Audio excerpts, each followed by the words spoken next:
औरत प्लेन में सिर्फ रेस्ट रूम गई थी, लेकिन अचानक उसकी जान बच गई। जैसे ही उसने अपना काम खत्म किया और अपनी सीट पर लौटने वाली थी, प्लेन अचानक जोर से हिलने लगा और अचानक वजन कम होने से वह हवा में उछल गई। जब वह जागी तो उसने खुद को अस्त व्यस्त हालत में पाया। उसने रेस्ट रूम का दरवाजा खोलने की कोशिश की, लेकिन नहीं खोल पाई और उसे लात मारकर खोलना पड़ा। जब वह बाहर निकली तो बाहर बर्फ से ढका एक बड़ा नजारा देखकर वह हैरान रह गई। साफ था कि प्लेन बर्फ से ढके पहाड़ से टकरा गया था। थोड़ी देर ढूंढने के बाद उसे अपने परिवार के सदस्य मिले, लेकिन वे पूरी तरह से जमे हुए थे। उसने उनके शरीर बर्फ से निकालने के लिए बहुत कोशिश की। उसी समय एक आदमी ने आवाज सुनी और प्लेन से बाहर निकला। अब सिर्फ वे दोनों ही बचे थे, जिन्हें एक दूसरे पर भरोसा करना पड़ा और बचने का रास्ता ढूंढना पड़ा। कुछ काम का सामान इकट्ठा करने के बाद वे निकल पड़े और जल्द ही बर्फ से ढके पहाड़ के किनारे पहुंच गए। बाहर निकलने का यही एकमात्र रास्ता था। दोनों के पास अपनी जान जोखिम में डालकर चट्टान से नीचे उतरने के अलावा कोई चारा नहीं था। लेकिन बचपन से ही एक्रोफोबिया से परेशान औरत के लिए यह स्वर्ग पर चढ़ने से भी ज्यादा मुश्किल था।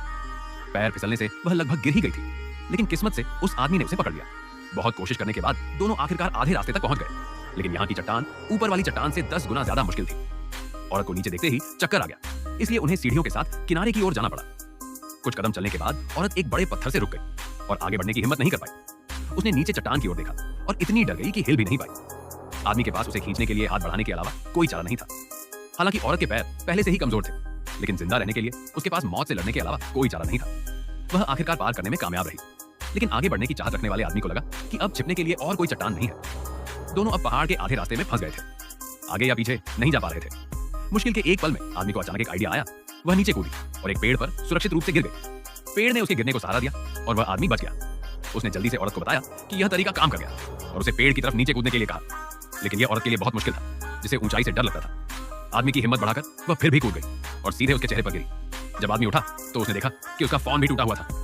अगर वह टूटा नहीं भी होता तो भी उसमें सिग्नल नहीं होता, इसलिए उसने उसे फेंकने का फैसला किया। थोड़ी देर आराम करने के बाद उन्होंने अपना सफर जारी रखा। जल्द ही वे एक और बर्फ से ढके पहाड़ पर पहुंच गए। जैसे ही वे चल रहे थे, आदमी ने आगे एक गुफा देखी जो ठंड में गर्मी के लिए एकदम सही थी।